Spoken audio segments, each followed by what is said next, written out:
Kajian Fathul Bari kitab Syarah Sahih Al-Bukhari, Kitabul Azan ya judul besarnya. Ini sekarang ini rangkaian bab tentang kaifiyat sholat, masih tentang ruku. Nah ternyata gitu kan ya, ternyata ruku dan sujud dua, sebetulnya ruku dan sujud itu dua posisi yang sangat-sangat penting di dalam sholat. Nah, sampai pembahasannya pun itunya Imam Al-Bukhari ini cukup panjang nih, ada beberapa babnya tentang ruku. Yang terakhir bab ke-122, Babu amrin Nabi sallallahu alaihi wasallam allazi la yutimmu ruku'ahu bil i'adah. Ini judul berat nih tentang ruku'nya, judulnya seperti ini nih. Bab Nabi memerintah orang yang tidak menyempurnakan ruku'nya untuk mengulangi sholatnya. Itu judulnya demikian ya. Nah, sekarang masih bab ini ya. Kemarin ini bab 122 nya dengan judul demikian, bab Nabi memerintah orang yang tidak menyempurnakan rukunya untuk mengulangi sholatnya. Berarti ini kan sangat nih menunjukkan nih ya judulnya gitu, ini sangat menunjukkan betapa gitu pentingnya ruku di dalam sholat. Nah hadisnya yaitu hadisnya yang menerangkan ketika Rasulullah SAW dan para sahabat berada di dalam masjid, kemudian masuklah seseorang, kemudian sholat. Setelah selesai sholat, dia menghampiri Rasulullah SAW, mengucapkan salam, kemudian dijawab oleh Rasulullah SAW. Nah setelah menjawab salam, kemudian Rasulullah memerintahkan orang itu untuk mengulangi sholatnya.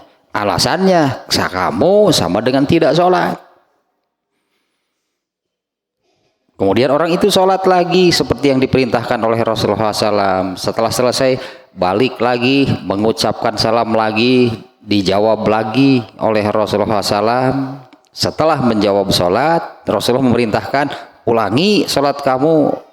Karena dengan sholat yang tadi kamu sama dengan tidak sholat. Nah, sampai 3 kali Rasulullah memerintahkan demikian, kemudian orang itu menyerah.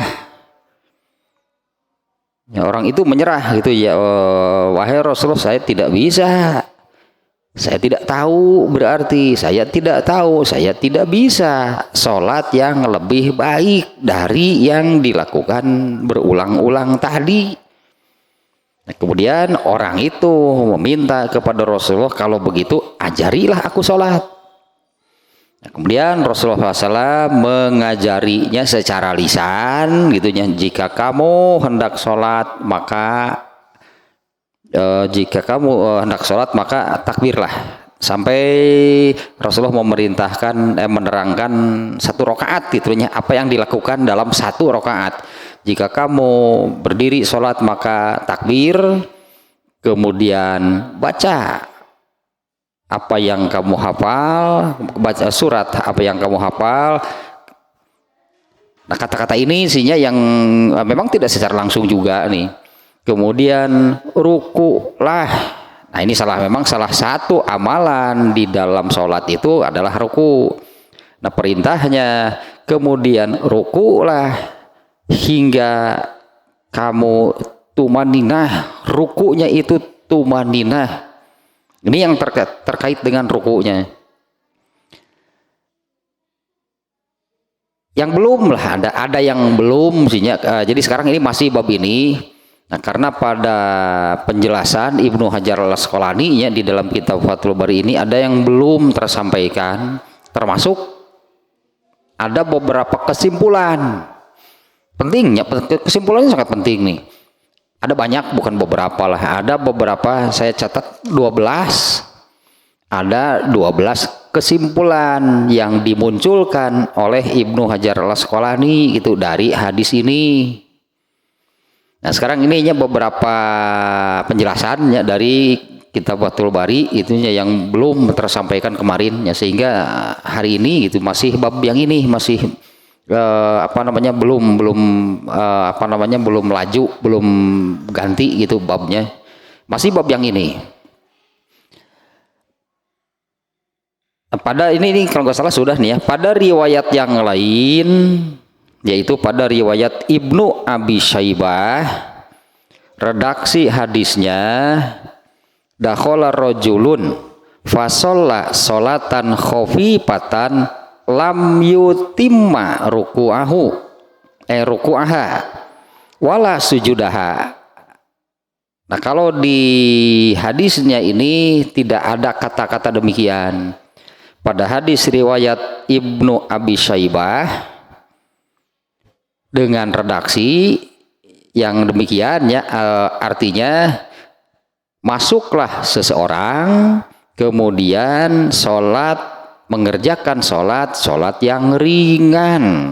Sebutannya di sini sholat yang ringan, artinya ini sholatnya ini sebentar gitu, sangat sebentar lah gitunya dia mengerjakan sholat tersebut. Dia mengerjakan sholat yang ringan itu sebutannya. Nah secara redaksi disebutkan di hadis riwayat Ibnu Abi Syaibah, lam yutimma ruku'aha wala sujudaha, orang itu tidak menyempurnakan ruku dan sujudnya. Jelas nih di dalam hadis riwayat Ibnu Abi Syaibah ada redaksi demikian. Orang yang diceritakan ketika Rasulullah SAW bersama para sahabat di dalam masjid, masuklah seseorang. Nah orang ini sholatnya seperti yang disebutkan di sini kalau di dalam riwayat Ibnu Abi Syaibah, dia mengerjakan sholat dengan sholat yang ringan, lam yutimma ruku'aha wala sujudaha, dia tidak menyempurnakan ruku dan sujudnya. Nah Imam Bukhari membuat judul seperti ini dasarnya Nabi SAW memerintah, ya memang benarnya di dalam hadis yang ada di dalam Bukhari ini pun demikian kan, Rasulullah SAW memerintahkan orang itu untuk ulangi sholat kamu. Nah alasannya apa? Apa alasannya Nabi memerintah sampai berulang-ulang? Nah di dalam riwayat Ibnu Abi Syaibah nih dengan redaksi yang demikian. Nah ini yang dimaksud oleh Imam Bukhari, sehingga hadis ini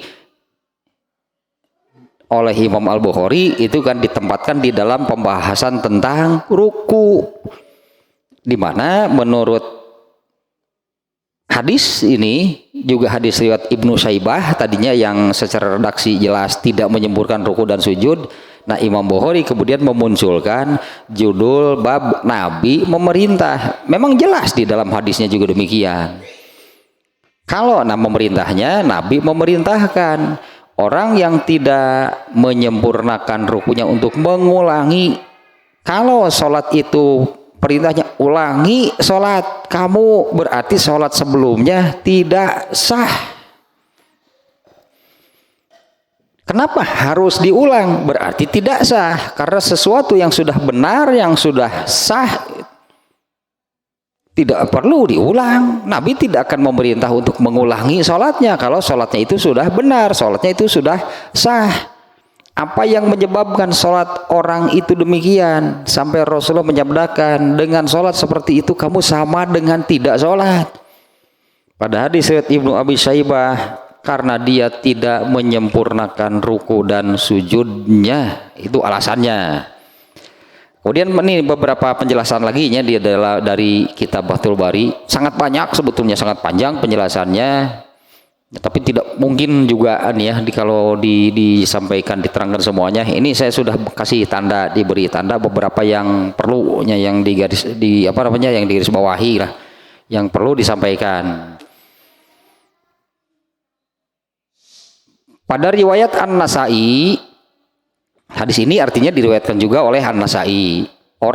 Masuklah seseorang, gitu ya kan di dalam hadisnya, masuklah seseorang kemudian sholat. Nah ini penjelasannya di dalam riwayat An-Nasai, orang itu sholat 2 rakaat. Tadi disebutkan nih, begitu masuk orang itu mengerjakan sholat 2 rakaat. Fihi isy'arun bi annahu sholla naflan wal aqrabu annaha tahiyatul masjid. So, begitu masuk orang itu sholat 2 rakaat. Ini sholat apa gitunya? Ini sholat apa?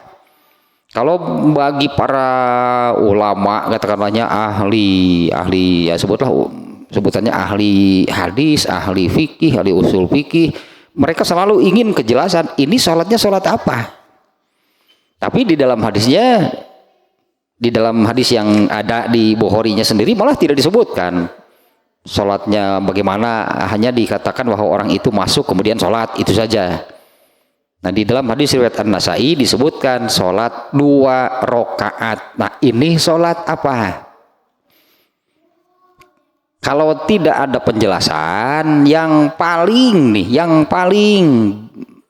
bisa diterima bahwa itu adalah sholat tahiyatul masjid, karena Rasulullah SAW dan para sahabat kan sedang ngobrol.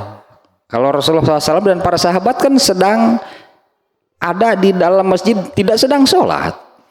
Lalu orang ini masuk kemudian sholat sendirian 2 rakaat. Sholat apa?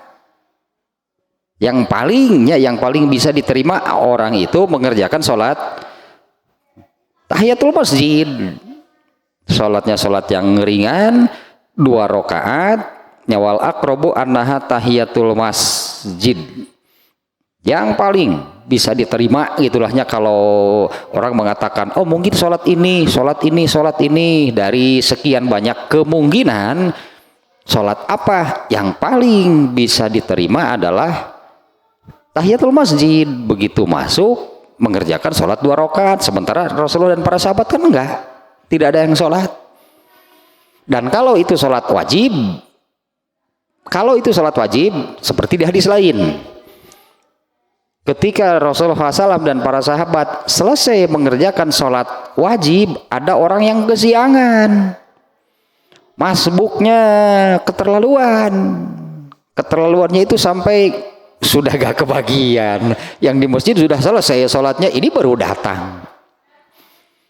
Nah kalau itu sholat wajib, di hadis yang lain Rasulullah SAW akan memberikan penawaran kepada yang sudah mengerjakan sholat. Siapa yang mau bersodakoh kepada orang itu, sodakohnya adalah ditemani supaya sholat orang itu jadi berjamaah. Ya Rasulullah memberi penawaran, siapa yang akan bersodakoh kepada orang ini? Ya sodakohnya maksudnya ditemani supaya sholatnya jadi berjamaah. Nah pernah kejadian, pasti Abu Bakar, soal beramal soleh mah nggak akan ada yang mendahului Abu Bakar lah. Saat itu Abu Bakar yang angkat tangan, saya Rasulullah, ayo temani. Kemudian benarlah gitu, ditemani oleh Abu Bakar, orang itu sholatnya jadi berjamaah. Padahal Abu Bakar sendiri kan sudah sebetulnya mengerjakan sholat wajib tersebut. Nah bagi Abu Bakar ini sebetulnya sholatnya sholat wajibnya, tapi bagi Abu Bakar pahalanya jadi pahala sunat. Kalau bagi orang itu pahalanya tetap pahala sholat wajib dan jadi berjamaah. Nah ini yang lebih memungkinkan adalah sholat tahiyatul masjid gitu ya. Nah di dalam hadis yang lainnya, di dalam riwayat An-Nasai tersebut disebutkan sholatnya 2 rakaat. Yang paling memungkinkan adalah sholat tahiyatul masjid. Ya karena Rasulullah tidak memberi penawaran tadi kepada para sahabat siapa yang mau menemaninya, itu enggak.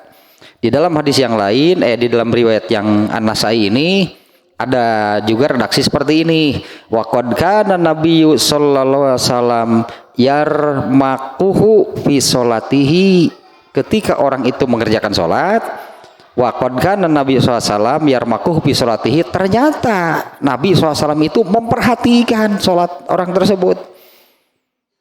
Ya ketika orang itu mengerjakan sholat itu ternyata oleh Nabi itu diperhatikan, itu katakanlah dari awal sampai akhir.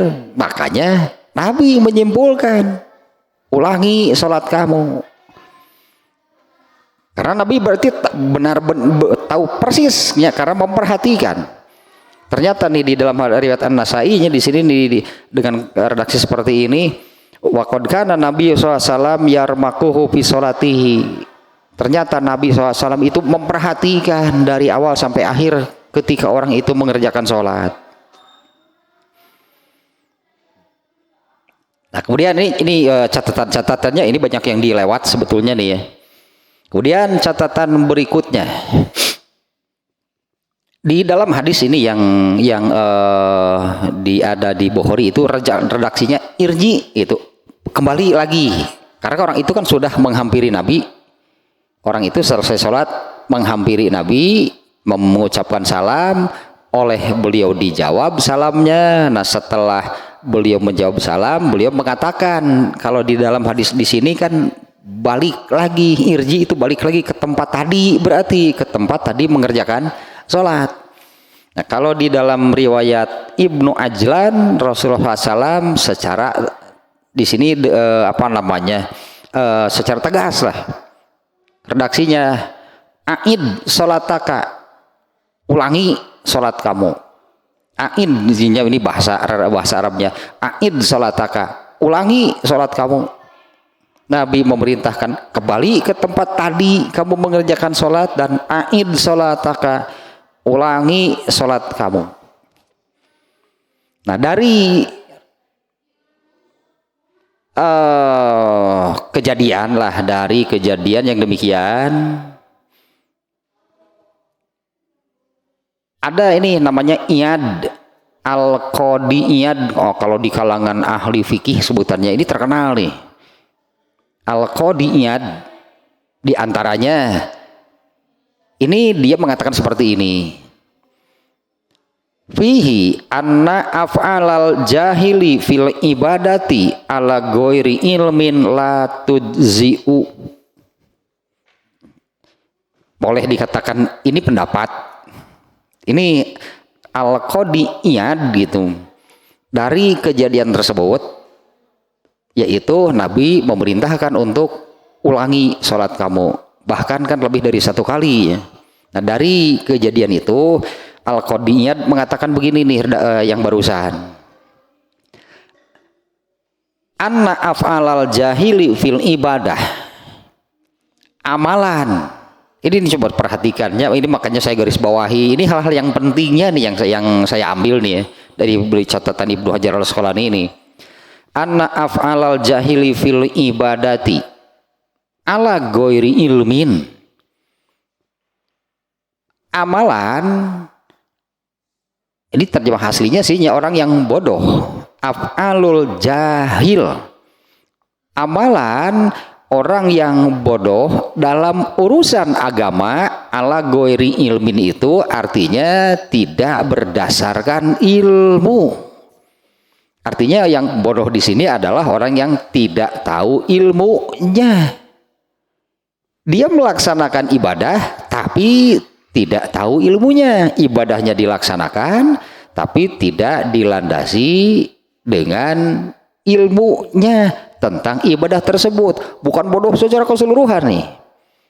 Amalan orang yang tidak tahu, itulahnya yang tidak amalan seseorang itu dalam beribadah ala ghairi ilmin, tanpa dilandasi, tanpa disandarkan kepada ilmu, la tujzi'u, itu tidak akan pernah sah. Gitulah la tujzi'u di sini artinya tidak sah. Ini Al-Qadi Iyad namanya ya. Al-Qadi Iyad ini dia mengatakan demikian itu mengambil kesimpulan dari, kan Rasulullah memerintahkan untuk ulangi. Kenapa demikian? Ternyata orang itu mengerjakan sholat tapi tidak disertai, dilandasi dengan ilmunya, makanya salah lagi, ulangi. Ketika mengerjakan salah lagi, ulangi sampai ketiga kalinya, dia menyerah. Lalu dia minta, ajari aku sholat. Berarti yang tadi itu dia tidak dilandasi dengan ilmu sholatnya. Kesimpulannya bagaimana? Rasulullah SAW memerintah untuk ulangi sholat kamu itu, berarti yang sebelumnya itu tidak sah. Jadi ini bisa diterima, maksudnya ini bisa diterima nih kalau Al-Qadiyat mengatakan demikian. Ibadah orang yang ini al-jahil di sininya ini af'alul jahili fil ibadati ala ghairi ilmin, ibadah orang yang bodoh atau amalan orang yang bodoh dalam hal ibadah tanpa dilandasi oleh ilmu adalah tidak sah ibadahnya. Benar nggak coba? Karena ini pendapat, sebutlah ini pendapat, bisa diterima nggak kalau ada yang menyimpulkan demikian? Kesimpulan ini kesimpulan dari mana? Biasanya kan kalau kesimpulan ada landasannya, ada dasarnya gitu ya. Dan dasarnya apa? Landasannya apa? Kalau mengatakan orang yang beribadah tanpa dilandasi oleh ilmu, ibadahnya tidak sah, benar nggak? Saya kira kan benar kan? Landasannya, dalilnya adalah Nabi memerintahkan orang itu untuk mengulangi sholatnya. Kalau sholatnya itu sudah sah, sudah benar, nah logikanya Nabi tidak akan memerintahkan untuk ulangi. Paling juga sholat kamu itu masih banyak kekurangan. Sudah sah, sudah benar sholatnya, tapi masih banyak kekurangan, masih banyak yang harus ditingkatkan. Ternyata kan Nabi tidak menyabdakan demikian. Nabi malah memerintah ulangi sholat kamu. Ini Al-Qadiyat menyimpulkan demikian. Ibadah orang yang bodoh, ini bahasanya demikian nih. Annal af'alal jahil, amalan gitu orang yang bodoh dalam hal ibadah ala ghairi ilmin, tidak dilandasi dengan ilmu adalah tidak sah. Nah, itunya kesimpulan demikian itu diambil dari Nabi memerintah untuk orang tadi untuk mengulangi sholatnya. Kalau menurut saya ini benar demikian kan?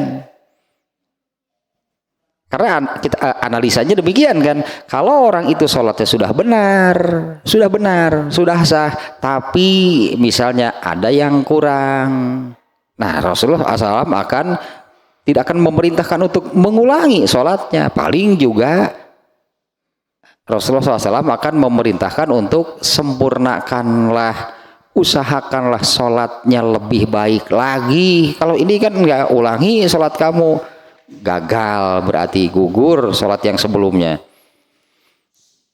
Nah kemudian nih catatan berikutnya nih ya, yang penting nih ya. Nah kemudian orang itu kan menyerah, gitu kan di dalam hadisnya, orang itu menyerah. Rasulullah, itulah sholat yang saya bisa. Artinya kalau engkau perintahkan ulangi, saya lakukan lagi, pasti gitu deh akhirnya, pasti seperti itu lagi. Nanti ulangi lagi, atau mulai tungtung. Akhirnya kan orang ini menyerah gitulahnya. Kemudian orang ini meminta, nih redaksinya kita baca lagi nih. Kemudian orang itu ketika diperintahkan lagi gitu untuk ketiga kalinya, orang itu mengatakan wallazi ba'asaka bil haq, demi yang telah mengutusmu membawa al-haq, fama sinu goerohu, aku tidak bisa lebih baik dari yang tadi, dari yang sudah aku lakukan. Ya, aku tidak bisa lebih baik dari yang sudah aku lakukan. Artinya kalau ulangi, kalau mau dikerjakan lagi, pasti akan memerintahkan ulangi. Atau mulai tungtung murinan itu. Nah kemudian orang itu mengatakan fa'alimni, ajarilah aku gitu. Kalau demikian, ajarilah aku sholat. Nah tentang kalimat tersebutnya, kemudian Rasulullah mengajarkan iza kumta ila sholati fakabbir. Ini redaksinya demikian ya. Jika kamu hendak mengerjakan sholat, itunya berdiri. Jika kamu berdiri mengerjakan sholat, takbir. Nah pada riwayat Ibnu Numair, redaksinya iza kumta ila sholati fa asbigil wudu'a summa stakbilil kiblata fakabbir. Tah itu terkenal ya, redaksi ini populer nih, redaksi yang ini nih ya. Mulai dari sini ini potongan sebetulnya, tapi potongan ini populer nih. Iza kumta ila sholati fa asbigil wudu. Jika kamu hendak mendirikan sholat, sempurnakanlah wudu. Nih di redaksi hadis lain seperti ini redaksinya ya. Jika kamu hendak mengerjakan sholat, maka sempurnakanlah wudu. Iza kumta ila sholati fa asbigil wudu. Aduh, ini harus dibahas dari nahwu sorofnya nih. Iza kumta ila sholati fa asbigil wudu. Izanya syarat, fa-nya itu jawab syarat. Jika maka lah kalau bahasa Indonesianya, jika titik maka. Jika kamu hendak mendirikan sholat, fa asbigil wudu, maka sempurnakanlah wudu kamu. Ini di redaksi hadis yang lainnya seperti ini Rasulullah mengajarinya. Jika kamu hendak mendirikan sholat, maka sempurnakanlah wudu kamu. Summa stakbilil kiblata.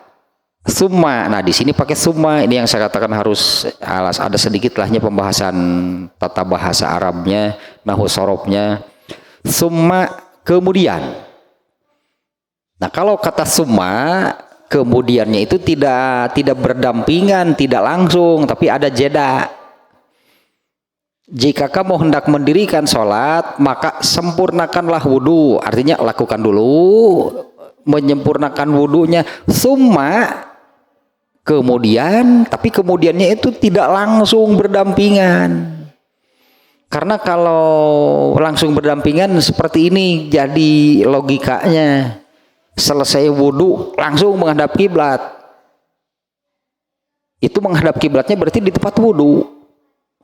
Selesai wudhu langsung menghadap kiblat, berarti menghadap kiblatnya di mana? Di situ kan. Makanya pakai summa, ada jeda, karena setelah wudhu ini tidak langsung menghadap kiblat untuk memulai sholatnya, menghadap kiblatnya untuk memulai sholat.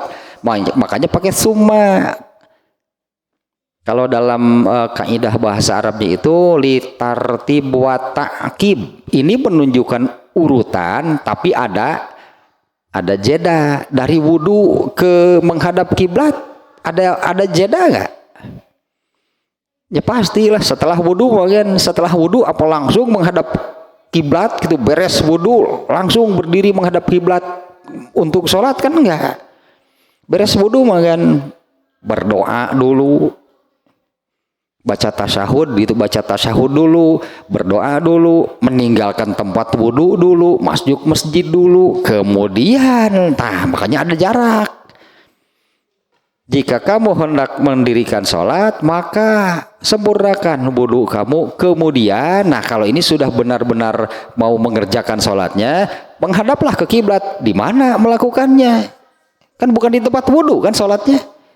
Makanya jadi ada jarak. Ini makna dari kata summa di sana menunjukkan urutan, tapi ada jarak, ada jeda gitu. Nah setelah ini nih, summa stakbilil kiblata fa kabir. Nah kalau di sini pakai fa, dari menghadap kiblat ke takbir itu pakai fa. Summa stakbilil kiblata.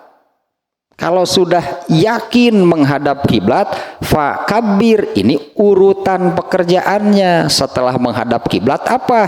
Fa kabir. Kalau summa tadi ada jeda antara wudhu dan menghadap kiblat, itu kan ada jeda. Tapi dari redaksinya di sini setelah menghadap kiblat, kemudian apa urutannya berikutnya? Di sini pakai fa. Kalau fa itu artinya urutan dan tidak ada jeda. Setelah yakin menghadap kiblat langsung takbir, tidak ada jeda lagi. Ini saya katakannya, ini redaksi hadis ini populer nih. Jika kamu hendak mengerjakan sholat, sempurnakanlah wudhu kamu, kemudian menghadaplah ke kiblat, lalu takbir. Nah, tapi dari dua kata sambungnya ini menggunakan kata yang berbeda. Kalau dari wudhu ke menghadap kiblat menggunakan summa, artinya itu ada jeda. Tapi dari menghadap kiblat ke takbir pakai fa itu tidak ada jeda, tidak ada yang lain. Kalau sudah yakin menghadap kiblat, takbir berarti. Nah, di antara saya ingat di dalam kitab Nailul Autor, di dalam kitab Nailul Autor ini pembahasan tentang redaksi yang ini, hadis ini. Di dalam kitab tersebut disebutkan yang kurang lebih artinya, terjemahnya adalah kalau sudah yakin menghadap kiblat langsung takbir. Redaksi seperti ini menunjukkan bahwa sebelum takbir itu tidak ada bacaan atau doa apapun. Kalau sudah yakin menghadap kiblat, langsung takbir. Itu dari redaksinya yang menggunakan kata sambung fa. Sehingga disimpulkan demikian. Sebelum takbir itu tidak ada bacaan atau doa apapun. Karena sebelum takbir itu, pekerjaan sebelumnya adalah yakinkan bahwa kita ini menghadap kiblat. Kalau sudah yakin menghadap kiblat, ya takbirlah seperti redaksi hadisnya. Nah, makanya tidak ada bacaan atau doa apapun itu sebelum takbir. Sebelum takbir mah yakinkan bahwa ini benar-benar menghadap ke kiblat. Nah, di dalam hadis riwayat Yahya bin Ali, redaksinya adalah jika kamu hendak mendirikan sholat fatawaddo kama amarokallahu summa tashhada wa akim ya. Jika kamu hendak mendirikan sholat maka wudulah seperti yang Allah perintahkan, kemudian bacalah tasyahud. Setelah wudu itu membaca tasyahud. Nah, kemudian berdirilah, yakinkan bahwa ini berdirinya ini benar gitunya menghadap ke kiblat. Kemudian nih redaksi yang lain ininya yang perlu dijelaskan nih. Nah, kata ini nih yang berkaitan dengan bab sekarang adalah dari redaksi itu adalah kata hatta tatma'inna rokian. Ya, seperti tadinya sudah kita baca, di antara apa yang diajarkan Rasulullah SAW kepada orang tersebut ada kata-kata ini. Kemudian ruku'lah hatta tatma'inna rokian, hingga kamu tumaninah ruku'nya. Pada riwayat Ahmad dengan redaksi yang idza roka'ta, jika kamu ruku, ya jika kamu ruku, faj'al rohataika ala rukbataika. Ini sengaja nih ya saya ungkap lagi. Jika kamu ruku, faj'al rohataika ala rukbataika. Tempatkan telapak tangan kamu itu di lutut. Iza roka'ta gitunya, jika kamu ruku, faj'al rohataika ala rukbataika. Tempatkan telapak tangan kamu itu di lutut. Wamdad zohroka, luruskan tulang punggung kamu. Ini redaksinya demikian ya, Nabi mau nih mengajari kan, ini kan Nabi mengajari orang itu salat ya. Bagian rukunya seperti ini nih pada hadis riwayat Imam Ahmad. Wamdan zohroka, luruskan tulang punggung kamu. Watamakan liruku'ika, watamakan liruku'ika, sing aduh bahasa Sunda nugenah mah sing mernah ruku teh. Yang kemarin lahnya 3 gitu kan ya, 3. Ketika dalam posisi manapun sebetulnya iktidal, sempurna, tumaninah. Ini nih ya, dalam posisi ini sebetulnya. Kalau sekarang kan kebetulan saja ada pembahasannya tentang rukunya, artinya rukunya dituntut demikian. Padahal di semua posisi juga sama, duduk juga sama. Ya duduklah dengan iktidal, duduklah dengan sempurna, duduklah dengan tumaninah. Ini yang di dalam hadis riwayat Ahmad demikian ya, jika kamu ruku maka tempatkanlah telapak tangan kamu itu di lutut.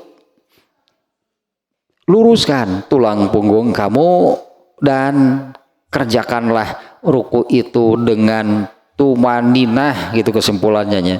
Watamakan li ruku'ika, kerjakanlah dengan tumaninah. Nah, itu penjelasan tentang redaksi hadisnya, di mana saya tambahkan tadinya di riwayat Anu redaksinya begini, di riwayat Ahmad misalnya tadi yang terakhir. Nah, dengan jadi ada untuk hadis ini ada beberapa redaksi yang berbeda. Ini beberapa redaksi hadis yang berbeda. Yang terakhir barusan di dalam riwayat Ahmad, Rasulullah mengajari orang itu sholat itu seperti ini redaksinya. Jika kamu ruku maka tempatkan telapak tangan kamu di lutut. Tadi di riwayat Bukhari itu tidak ada. Itu hanya tadinya beberapa tambahan, saya katakannya tambahan riwayat atau redaksi lain itu dari hadis ini. Nah sekarang ini nih kesimpulan yang dimunculkan oleh Ibnu Hajar Al-Asqalani. Ini kesimpulan umum, banyak nih, ada 12 nih. Ada 12 kesimpulan gitu yang biasa diambil dari hadis yang tadi. Kalau pembahasannya ya khusus lah di situ kan tentang ruku. Pembahasannya itu tentang ruku gitu, terkait ruku dalam hal ini dengan redaksi yang demikian kan Imam Bukhari judulnya, Nabi memerintahkan orang yang tidak meluruskan tulang punggungnya untuk mengulangi sholatnya. Nah kalau tentang rukunya seperti itu pembahasan bab sekarang. Nah kesimpulan secara umum atau nih kesimpulan yang dimunculkan oleh Ibnu Hajar Al-Asqalani dari hadis tersebut bukan hanya terkait dengan soal Nabi memerintah mengulangi sholat, itu menunjukkan bahwa sholatnya tidak sah. Nah bukan hanya sekitar itu, ini kesimpulan umum mungkinlah sebutannya ya. Satu, wujubul i'adati ala man akhalla bisyai'in min wajibati sholat. Wujubul i'adati, wajib mengulang. Ini sudah sangat jelas dinya kalau wajib diulangi berarti, karena kan ini babnya bahkan kan demikian, babnya Nabi memerintah mengulangi. Nah kalau Ibnu Hajar Al-Asqalani berarti ini juga bukan hanya soal rukunya. Ini kesimpulan umumnya seperti ini. Wajib mengulangi sholatnya, gitulah ya. Wajib mengulangi sholatnya. Man akhalla bisyai'in min wajibati sholati, orang yang tidak melakukan, orang yang melewatkan amalan-amalan yang hukumnya wajib di dalam sholat. Kalau ada amalan di dalam sholat yang wajib tidak dikerjakan, maka wajib mengulangi sholatnya. Nah di dalam hal ini, kalau di dalam bab sekarang sampai Rasulullah SAW memerintahkan ulangi sholat kamu, ini yang mana? Yang mana nih yang tidak dipenuhinya? Kalau bab sekarang adalah meluruskan tulang punggung ternyata. Kan Nabi memerintahkan mengulangi sholatnya itu tadi pada riwayat Ibnu Abi Syaibahnya disebutkan orang itu mengerjakan sholat yang ringan, dia tidak menyempurnakan ruku dan sujudnya. Kalau ini Ibnu Hajar Al-Asqalani kesimpulan pertama ini lebih umum, bukan hanya soal itu, tapi wajib mengulang sholatnya orang yang melewatkan, sengaja tidak dilakukan atau terlewat hal-hal yang wajib di dalam sholat, amalan-amalan yang wajib di dalam sholat, apalagi Al-Fatihah ya wajibnya jantunga gitu kan, itu banyak, apalagi kalau Al-Fatihah nih yang tidak adanya, yang terlewatkan tidak ada tanpa Fatihah wajib berarti ya teman. Satu di kesimpulannya, wujubul i'adati alaman akhalla bisyai'in min wajibati sholat, wajib mengulangi sholatnya orang yang melewatkan mungkinnya lah gitunya amalan-amalan yang wajib di dalam sholat. Dua, annasyuru'a finnafilati mulazzamun. Alah ini nih, annasyuru'a finnafilati mulazzamun. Beginilah mungkinnya antusias bahasa kitanya mungkin itunya, antusias untuk amalan yang sunat itu ditekankan. Antusias untuk mengamalkan gitu, amalan-amalan yang sunat itu ditekankan. Ini kembali ke ini berartilahnya bukan kembali sih. Kalau para ulama itunya ahli usul fikih, mereka membuat definisi sunat. Itu sunat kan ada wajib, sunat, makruh, itulahnya wajib, sunat, makruh, haram, mubah. Ini hukum wadi disebutnya. Inilah hukum yang Allah terapkan gitu bagi manusia. Nah, yang sunat itu apa? Ini kesimpulan kedua adalah itulahnya antusias untuk mengerjakan ibadah sunat itu sangat ditekankan. Nah, yang sunat itu ibadah yang sunat itu yang bagaimana? Nah, di dalam usul fikih itunya dibuatlah definisinya. Yang disebut sunat itu adalah ma yusabu fa'iluhu wala yu'aqabu tarikuhu. Ma yusabu fa'iluhu wala yu'aqabu tarikuhu. Yang mengerjakan diberi pahala, yang tidak mengerjakan tidak disiksa. Kalau wajib itu apa sih gitulahnya definisinya? Ma yusabu fa'iluhu. Nah, kalau yang wajib itu orang yang melakukannya diberi pahala, wa yu'aqabu tarikuhu, yang meninggalkannya, yang tidak mengerjakannya disiksa. Itu yang wajib. Kalau yang sunat, yang mengerjakan diberi pahala, yang tidak mengerjakan tidak disiksa atau tidak berdosa. Itu kesimpulan. Prosesnya gitu sama, wajib dan sunat prosesnya sama, hanya hasilnya beda. Kalau prosesnya yang wajib dan yang sunat itu sama-sama perintah dari Allah. Allah memerintah. Kalau untuk yang wajib disebutnya tuntutan, mengerjakannya itu tuntutan yang keras disebutnya, sehingga kalau tidak melakukan disiksa. Karena tuntutan melakukannya, mengerjakannya tuntutan yang keras. Kalau yang sunat perintah, Allah memerintah, tapi tuntutan untuk mengerjakannya tidak keras. Artinya sama, prosesnya sama. Yang amalan yang kemudian disimpulkan ini wajib, kemudian amalan yang ini sunat. Ini kalau dari mata airnya, dari hulunya sama, perintah dua-duanya, perintah dari Allah. Ada perintah yang tuntutan melakukannya, mengerjakannya itu tuntutan yang keras, wajiblah kesimpulannya. Perintah Allah yang tuntutan mengerjakannya itu tuntutan yang tidak keras, sunatlah kesimpulannya. Artinya wajib dan sunat itu sama-sama diperintah untuk mengerjakan. Nah, maka di sini berantusiaslah gitulahnya. Ini kesimpulan yang keduanya, antusias itunya dengan semangat tinggi gitu, bergairah gitu, antusias, semangat yang tinggi untuk mengerjakan yang sunat itu sangat ditekankan. Nah, ini kemarin-kemarinnya beberapa kali saya sampaikan. Sekarang ini terbalik, menyikapi, orang berpikir menyikapi sunat bagaimana? Akan baik henteu geus teu naon.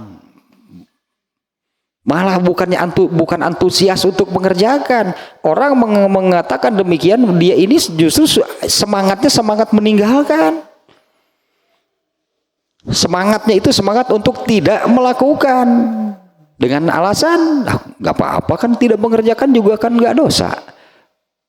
Kalau sudah berpikir demikian, kapan mau mengerjakan yang sunat? Ketika menghadapi yang ini sunat, nggak apa-apa, kan nggak berikan juga nggak apa-apa, pasti demikian. Moal ataupun gitu mah migawe nu sunat teh.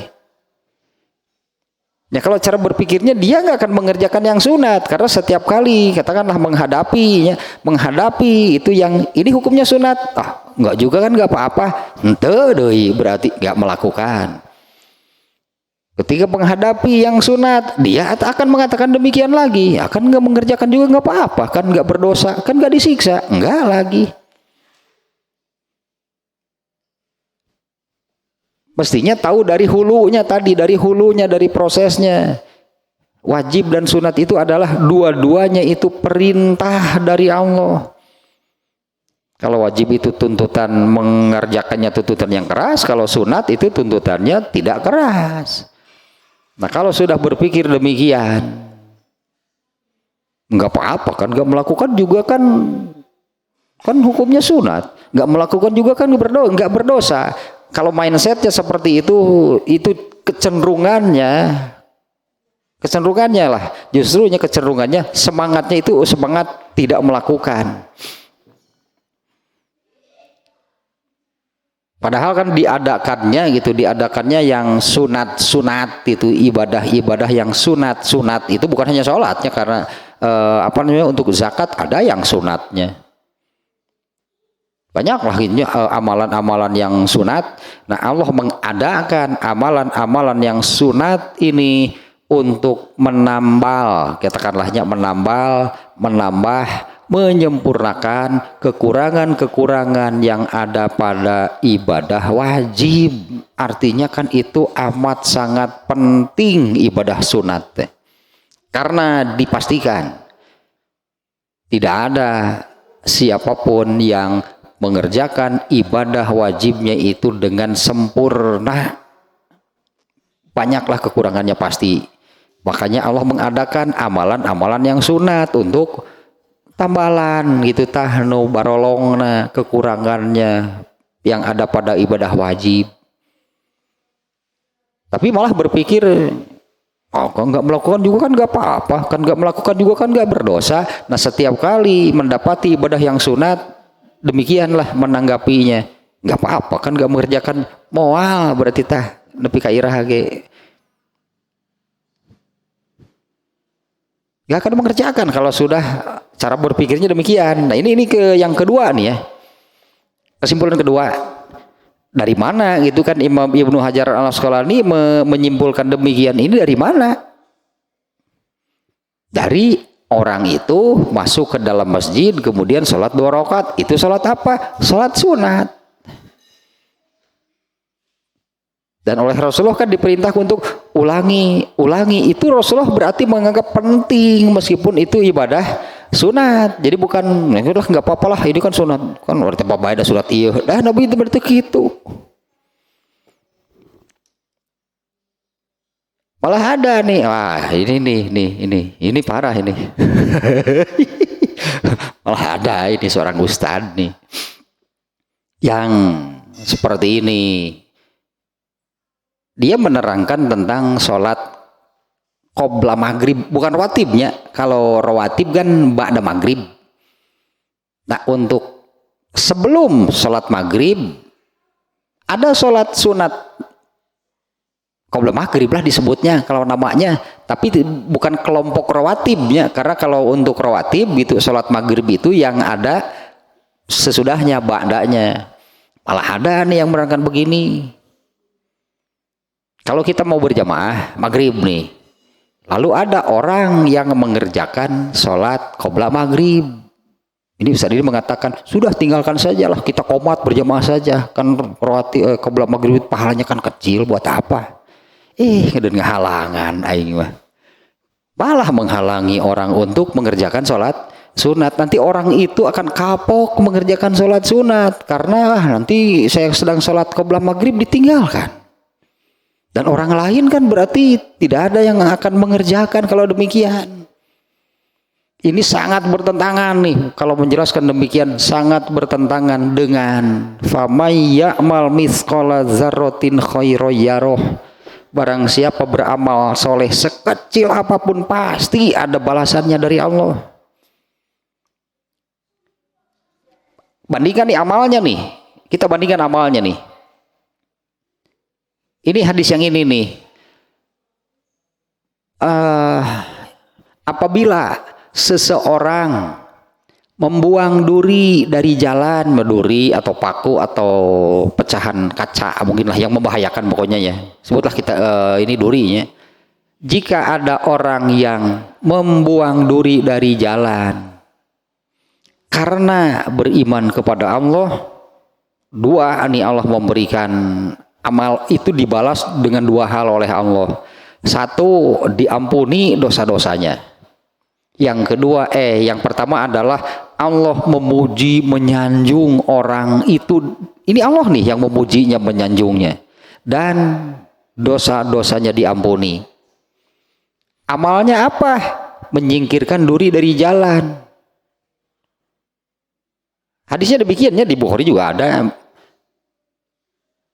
Jika seseorang menyingkirkan duri dari jalan karena beriman kepada Allah, ini karena beriman nih, artinya sudah dengan landasan agama nih, menyingkirkan duri dari jalannya sudah berdasarkan ilmu agama, berdasarkan ajaran Islam, bukan karena ini bisa membahayakan orang, bukan itu, karena beriman. Barang siapa atau jika ada seseorang yang menyingkirkan duri dari jalan, maka Allah menyanjung orang itu dan mengampuni dosanya. Amalnya apa? Membuang duri dari jalan. Mungkin nggak ini lebih besar daripada sholat? Pahalanya nih, mungkin nggak lebih besar dari sholat? Kita bandingkanlah sholat qobliyah maghrib dengan membuang duri dari jalan, lebih besar mana? Membuang duri dari jalan saja amalnya. Coba kita misalnya kita pikir begini, kita melihat paku, ambil, buang, bandingkan dengan sholat, masa sih ini lebih besar pahalanya? Sholat qobliyah maghrib berarti wah luar biasa. Sholat itu kan amalan pokok kan sholat. Nah ini malah ada lahnya seorang ustadz gitu yang menerangkan demikian. Kalau kita mau berjamaah sholat maghrib, ternyata ada orang yang sedang mengerjakan sholat qobliyah maghrib, sudah tinggalkan saja, itu kan qobliyah maghrib pahalanya kan kecil. Iya, masa iya sih? Udah kita tinggalkan saja, artinya sudah kita qomat saja kemudian berjamaah, biarkan saja orang itu, tinggalkan saja. Nanti orang itu akan kapok mengerjakan qobliyah maghrib dan yang lainnya tidak akan mau mengerjakan. Artinya ini Ustadz ini sudah malah menghalangi, bukannya menganjurkan. Secara tidak langsung ini malah menghalanginya orang untuk mengerjakan ibadah-ibadah yang sunat. Boleh saya katakan, jangan ada yang dianggap kecil urusan amal soleh. Jangan ada amal soleh yang dianggap enteng. Coba saja contoh yang tadi, membuang duri dari jalan saja Allah menjanjikan demikian. Allah menyanjung, memuji orang itu dan mengampuni dosanya. Amalnya cuma demikian. Apalagi sholat. Malah dikatakan, sudah tinggalkan saja lah. Kita qomat saja berjamaah. Sholat maghrib, qobliyah maghrib itu kan pahalanya kecil. Teka harti. Ini dari sini nih ya, saya ingat nih. Kesimpulan kedua gitu, Ibnu Hajar al-Asqalani ini mengatakan annasyuru'a finnafilati mulazzamun. Antusias, bersegera, bersemangat untuk mengerjakan amalan yang sunat itu sangat itulah ditekankan. Karena tadi itu masalahnya, Allah mengadakan, ya Allah yang memerintah, yang sunat itu Allah mau yang memerintah untuk menambal kekurangan-kekurangan, yang ada pada sholat wajib. Satu lagi nih ya, ini maksudnya jangan ada amal soleh yang dianggap enteng. Ya jangan ada amal soleh yang dianggap enteng. Anu bima lieur banyak itu nerangkeun teh. Kalau ada orang yang sedang mengerjakan sholat qobliyah maghrib, tinggalkan saja sudah, kita qomat saja berjamaah. Oh, kalau qobliyah maghrib kan pahalanya kecil, jadi kagok lah buat apa? Padahal kalau sudah menganggap remeh, menganggap enteng urusan amal soleh, dia juga akan menganggap enteng urusan dosa. Ada akibatnya akan seperti itu.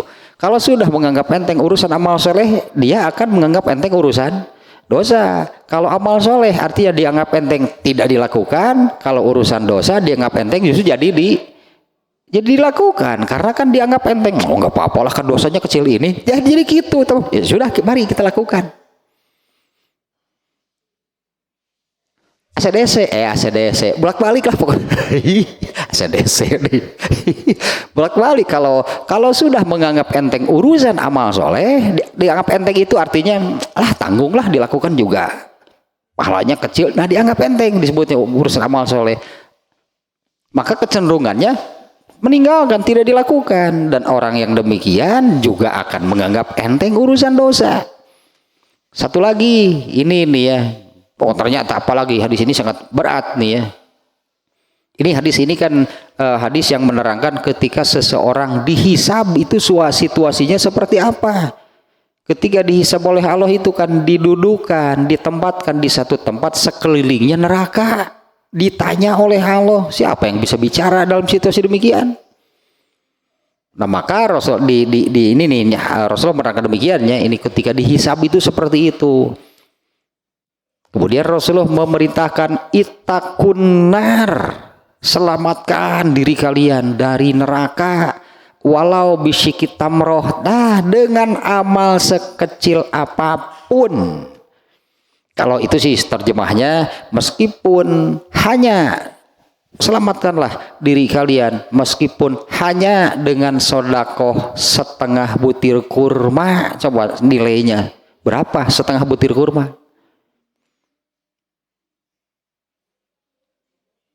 Fa'in lam taf'al, kalau tidak bisa juga gitu, tidak bisa juga nih beramal dengan sebutir kurma. Kan sebutir kurma sebutir saja gitunya, apa artinya sebutir kurma, apalagi setengah butir kurma. Berapa harganya?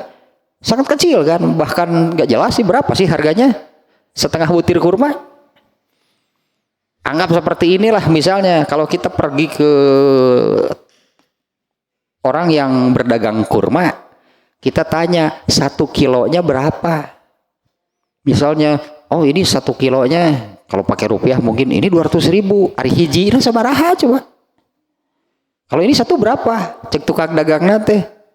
Teuing lah pakai lah hayang mah tutup nilainya gitu.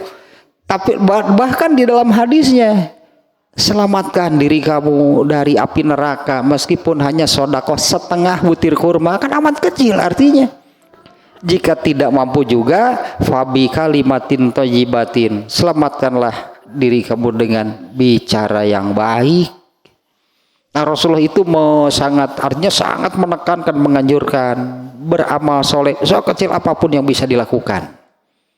Itu untuk membebaskan kamu dari api neraka. Ya ini malah seperti tadi, qobliyah maghrib, tinggalkan sajalah. Teka arti ya, teka arti eta penjelasan eta. Ini yang kedua nih ya, kesimpulan kedua demikian dah. Anasyuru'a fin nafilati mulazzamun ya, bersegera tadinya bersegera dengan pokoknya yang antusias lah untuk mengerjakan amal soleh sekecil apapun. Kemudian yang makanya 13 ya bal kaburu bal kaburu ya. Yang ketiga, ini Ibnu Hajar al-Asqalani ternyata jenius pisannya, brilian ternyata. Ini sampai bisa mengambil 13 nih kesimpulan. Ketiga kesimpulannya, al-amru bil ma'rufi wan nahyu anil munkar. Coba ini kesimpulannya, amar ma'ruf nahi munkar. Coba kesimpulan itu dari mana sih? Ya artinya amar ma'ruf nahi munkar. Ya maksudnya untuk amar ma'ruf nahi munkar itu maksudnya di sini adalah lakukan gitu, lakukan amar ma'ruf nahi munkar. Ini kesimpulan dari mana? Hadisnya kan yang menerangkan tadi orang itu sholatnya salah, kemudian Rasulullah memerintahkan untuk ulangi. Itulah itu tadi hadisnya.